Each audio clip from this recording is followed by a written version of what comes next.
بسم اللہ الرحمن الرحیم۔ صحابہ کرام رضی اللہ تعالیٰ عنہم کا جہاد کرنے کا اور اللہ کے راستے میں نکلنے کا شوق۔ حضرت ابو یزید مکی کہتے ہیں کہ حضرت ابو ایوب اور حضرت مقداد رضی اللہ عنہما فرمایا کرتے تھے، ہمیں اس بات کا حکم دیا گیا ہے کہ ہم ہر حال میں اللہ کے راستے میں نکلیں۔ انفروا خفافا وثقالا والی آیت کی وہ یہی تفسیر بیان کیا کرتے تھے۔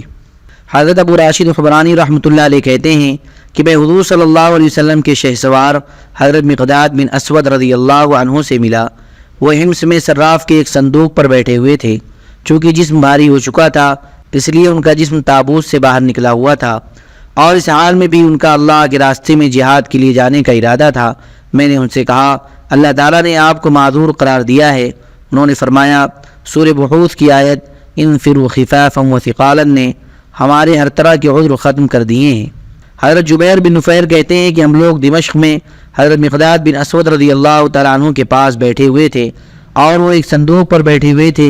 صندوق کی کوئی جگہ خالی نہیں تھی۔ ان کا جسم اتنا بھاری ہو چکا تھا کہ ان کے جسم سے سارا صندوق بھی بھر گیا تھا، بلکہ ان کے جسم کا کچھ حصہ صندوق سے باہر بھی تھا۔ ان سے ایک آدمی نے کہا کہ اس سال آپ جہاد میں نہ جائیں، گھر ہی میں رہ جائیں۔ انہوں نے فرمایا، سورہ بحوث یعنی سورہ توبہ ہمیں ایسا کرنے سے روکتی ہے۔ اللہ تعالیٰ نے فرمایا ہے، انفروا خفافا وثقالا، میں تو اپنے آپ کو ہلکا ہی پاتا ہوں، لہذا جانا ضروری ہے۔ حضرت انس رضی اللہ عنہ فرماتے ہیں کہ حضرت ابو طلحہ رضی اللہ تعالیٰ عنہ نے سورہ برات پڑھنی شروع کی۔ جب اللہ تعالیٰ کی اس قول انفروا خفافا وثقالا پر پہنچے تو فرمایا، مجھے تو یہی نظر آ رہا ہے کہ اللہ تعالیٰ یہ چاہتے ہیں کہ ہم جوان ہوں یا بوڑھے ہوں، دونوں حالتوں میں اللہ کے راستے میں نکلیں۔ اے میرے بیٹو، اللہ کے راستے میں جانے کے لیے مجھے تیار کرو، مجھے تیار کرو۔ ان کے بیٹوں نے ان سے کہا، اللہ آپ پر رحم فرمائے۔ آپ حضور صلی اللہ علیہ وسلم کے ساتھ جہاد میں شریک رہے یہاں تک کہ ان کا وصال ہو گیا، اور پھر حضرت ابو بکر رضی اللہ تعالیٰ عنہ کے ساتھ جہاد کیا یہاں تک کہ ان کا انتقال ہو گیا، اور پھر حضرت عمر رضی اللہ تعالیٰ عنہ کے ساتھ جہاد کیا یہاں تک کہ ان کا انتقال ہو گیا۔ آپ تو اللہ کے راستے میں بہت جا چکے ہیں، اب آپ نہ جائیں، آپ ہمیں اپنی طرف سے جہاد میں جانے دیں۔ انہوں نے فرمایا، نہیں، تم لوگ مجھے جہاد میں جانے کے لیے تیار کرو۔ چنانچہ جہاد میں انہوں نے سمندر کا سفر کیا، اور سمندر ہی میں ان کا انتقال ہو گیا، اور 7 دن کے بعد ان کے ساتھیوں کو ایک جزیرہ ملا جس میں انہیں دفن کیا۔ اتنے دن گزرنے کے باوجود ان کے جسم میں ذرا بھی فرق نہیں پڑا تھا، ان کا جسم گلنے سے محفوظ رہا۔ یہ ان کی کرامت ہے۔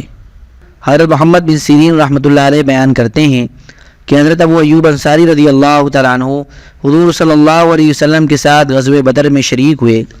اس کے بعد وہ مسلمانوں کے ہر غزوے میں شریک ہوتے رہے، لیکن ایک سال لشکر کا امیر ایک نوجوان کو بنا دیا گیا، اس وجہ سے وہ اس سال غزوے میں نہ گئے۔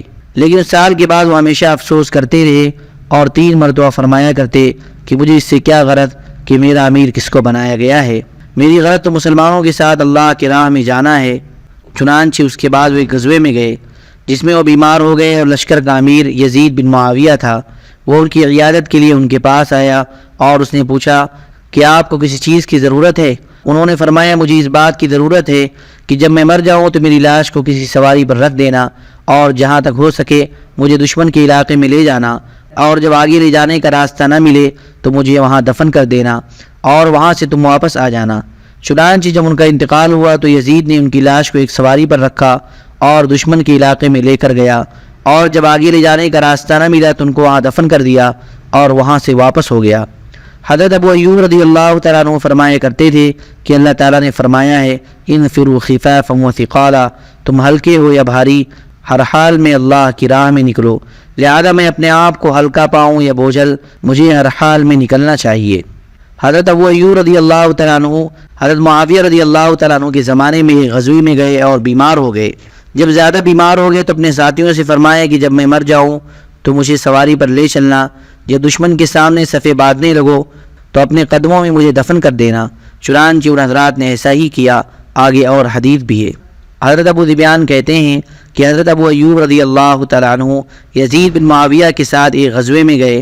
حضرت ابو ایوب نے فرمایا، جب میں مر جاؤں تو مجھے دشمن کی زمین میں لے جانا، اور جہاں تم دشمن سے مقابلہ کرنے لگو وہاں مجھے اپنے قدموں کے نیچے دفن کر دینا۔ میں نے حضور صلی اللہ علیہ وسلم سے سنا ہے کہ جو اس حال میں مرے گا کہ اللہ تعالیٰ کے ساتھ کسی چیز کو بھی شریک نہیں کر رہا ہوگا تو وہ جنت میں داخل ہوگا۔ ابن اسحاق بیان کرتے ہیں کہ حضور صلی اللہ علیہ وسلم کے غزوہ تبوک میں تشریف لے جانے کے چند دن بعد حضرت ابو خیثمہ رضی اللہ تعالیٰ عنہ اپنے گھر واپس آئے۔ اس دن سخت گرمی پڑ رہی تھی۔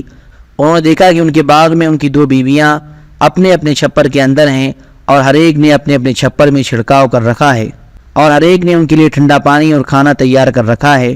چنانچہ جب یہ اندر گئے تو چھپر کے دروازے پر کھڑے ہو کر انہوں نے اپنی بیویوں پر اور ان کی تمام نعمتوں پر نظر ڈالی جو ان کی بیویوں نے تیار کر رکھی تھی، اور یوں کہا کہ حضور صلی اللہ علیہ وسلم تو دھوپ میں اور لو میں اور سخت گرمی میں ہو، اور ابو خیثمہ ٹھنڈے سائے اور تیار کھانے اور خوبصورت بیویوں میں ہو اور اپنے مال و متاع میں ٹھہرا ہوا ہو، یہ ہرگز انصاف کی بات نہیں ہے۔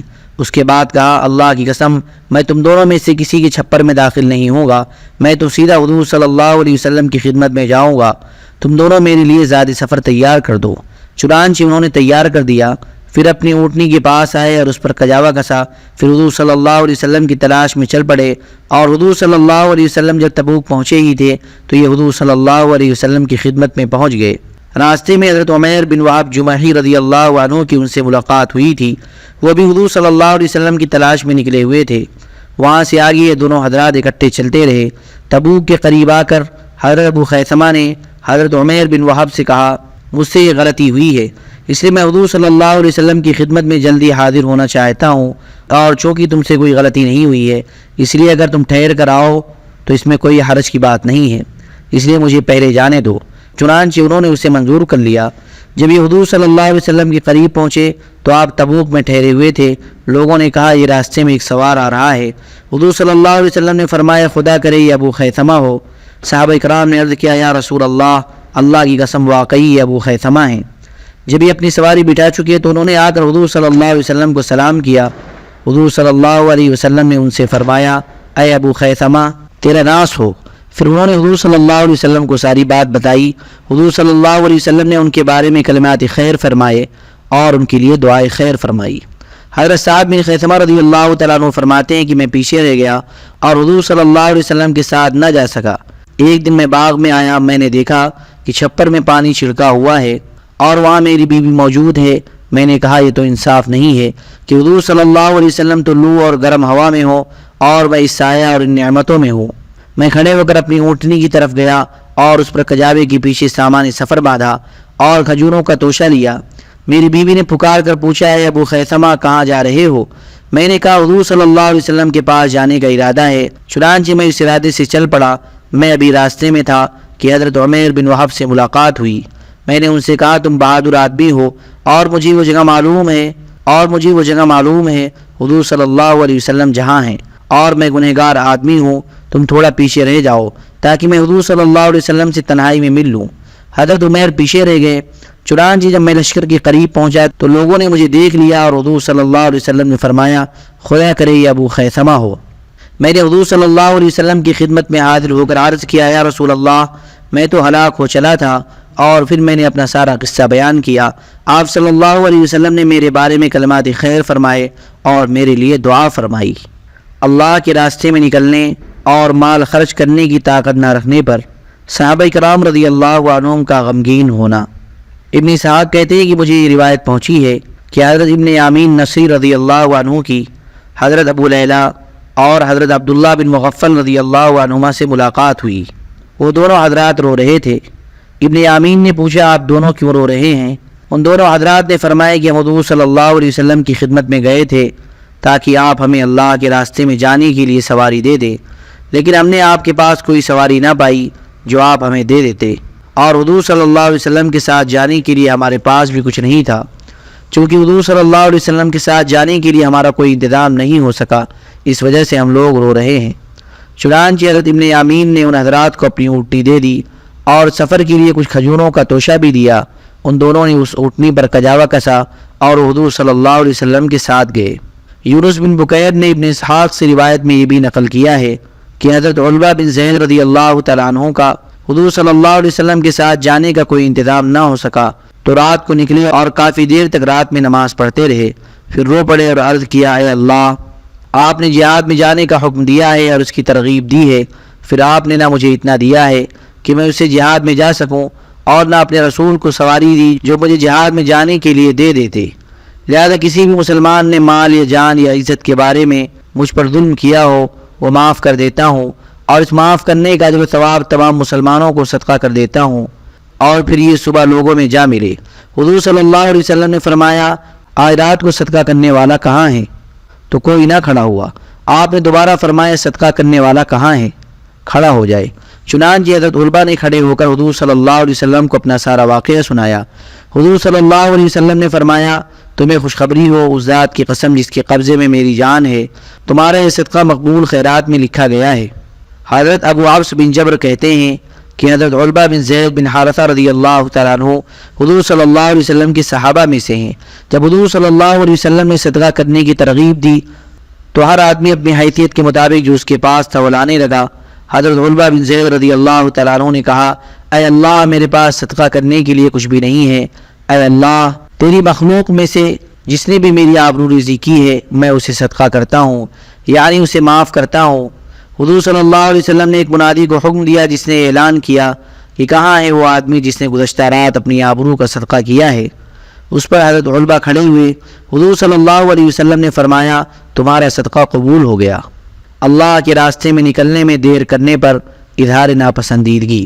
حضرت ابن عباس رضی اللہ عنہ فرماتے ہیں کہ حضور صلی اللہ علیہ وسلم نے غزوہ موتہ کے لیے ایک جماعت کو بھیجا جن کا امیر حضرت زید کو بنایا، اور فرمایا کہ اگر حضرت زید شہید ہو جائیں تو حضرت جعفر امیر ہوں گے، اور اگر حضرت جعفر شہید ہو جائے تو حضرت ابن رواحہ امیر ہوں گے رضی اللہ عنہ۔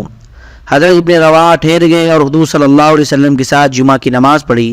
حضور صلی اللہ علیہ وسلم نے انہیں دیکھا تو فرمایا تم کیوں ٹھہر گئے اور اپنی جماعت سے پیچھے رہ گئے؟ انہوں نے کہا آپ کے ساتھ جمعہ پڑھنے کی وجہ سے۔ اس پر آپ صلی اللہ علیہ وسلم نے فرمایا اللہ کے راستے میں ایک صبح یا ایک شام لگا دینا دنیا و ما فیہا سے بہتر ہے۔ حضرت ابن عباس رضی اللہ عنہ فرماتے ہیں کہ حضور صلی اللہ علیہ وسلم نے حضرت ابن رواحہ رضی اللہ تعالیٰ عنہ کو ایک لشکر میں بھیجا۔ اس لشکر کی روانگی جمعہ کے دن ہوئی تو حضرت ابن رواحہ نے اپنے ساتھیوں کو آگے بھیج دیا اور کہا میں ذرا پیچھے رک جاتا ہوں، حضور صلی اللہ علیہ وسلم کے ساتھ جمعہ پڑھ کر پھر اس لشکر سے جا ملوں گا۔ حضور صلی اللہ علیہ وسلم جب نماز سے فارغ ہوئے تو ان کو دیکھا۔ آپ نے فرمایا تم اپنے ساتھیوں کے ساتھ صبح کیوں نہیں گئے؟ انہوں نے کہا میں نے یہ سوچا کہ آپ کے ساتھ جمعہ کی نماز پڑھ لوں پھر اپنے لشکر سے جا ملوں گا۔ آپ صلی اللہ علیہ وسلم نے فرمایا جو کچھ زمین میں ہے اگر تم وہ سارا بھی خرچ کر دو تو بھی تم ان کی اس صبح کے ثواب کو نہیں پا سکتے۔ حضرت معاذ بن انس رضی اللہ عنہ فرماتے ہیں کہ حضور صلی اللہ علیہ وسلم نے اپنے صحابہ کو ایک غزوے میں جانے کا حکم دیا تو ایک آدمی نے اپنے گھر والوں سے کہا میں ذرا ٹھہر جاتا ہوں تاکہ حضور صلی اللہ علیہ وسلم کے ساتھ نماز پڑھ لوں، پھر آپ کو سلام اور آپ کو الوداع کہہ کر چلا جاؤں گا، تو ہو سکتا ہے حضور صلی اللہ علیہ وسلم میرے لیے کوئی ایسی دعا فرما دیں جو قیامت کے دن پہلے سے پہنچ کر کام آنے والی چیز ہو۔ جب حضور صلی اللہ علیہ وسلم نماز پڑھ چکے تو یہ صحابی آپ کو سلام کرنے کے لیے آگے بڑھے۔ حضور نے ان سے فرمایا کیا تم جانتے ہو تمہارے ساتھی تم سے کتنا آگے نکل گئے؟ انہوں نے کہا جی ہاں، وہ لوگ آج صبح گئے ہیں، یعنی آدھے دن کے بقدر مجھ سے آگے نکل گئے ہیں۔ آپ صلی اللہ علیہ وسلم نے فرمایا اس ذات کی قسم جس کے قبضے میں میری جان ہے، وہ اجر و ثواب کے اعتبار سے فضیلت میں تم سے اس سے بھی زیادہ آگے نکل گئے ہیں جتنا کہ مشرق و مغرب کے درمیان فاصلہ ہے۔ حضرت ابو ہریرہ رضی اللہ تعالیٰ عنہ فرماتے ہیں کہ حضور صلی اللہ علیہ وسلم نے ایک لشکر کو جانے کا حکم دیا۔ انہوں نے عرض کیا یا رسول اللہ کیا ہم ابھی رات کو چلے جائیں یا فرمائے تو رات یہاں ٹھہر کر صبح چلے جائیں؟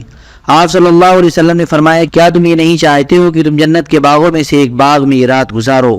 حضرت ابو زرع بن عمرو بن جریر فرماتے ہیں کہ حضرت عمر بن خطاب رضی اللہ تعالیٰ عنہ نے ایک لشکر روانہ فرمایا، اس میں حضرت معاذ بن جبل رضی اللہ تعالیٰ عنہ بھی تھے۔ جب وہ لشکر چلا گیا تو حضرت عمر رضی اللہ تعالیٰ عنہ کی حضرت معاذ پر نگاہ پڑی، ان سے پوچھا تم یہاں کیوں رک گئے ہو؟ انہوں نے کہا میں نے یہ سوچا کہ جمعہ کی نماز پڑھ کر پھر چلا جاؤں گا اور لشکر کو جا ملوں گا۔ حضرت عمر رضی اللہ تعالیٰ عنہ نے فرمایا کیا تم نے حضور صلی اللہ علیہ وسلم سے یہ نہیں سنا ہے کہ اللہ کے راستے میں ایک صبح یا ایک شام دنیا اور ما فیہا سے بہتر ہے؟ اللہم صلی علی سیدنا وحبیبنا ومحبوبنا ومولانا محمد وبارک وسلم۔ سبحان ربک رب العزة عما یصفون وسلام علی المرسلین والحمد للہ رب العالمین۔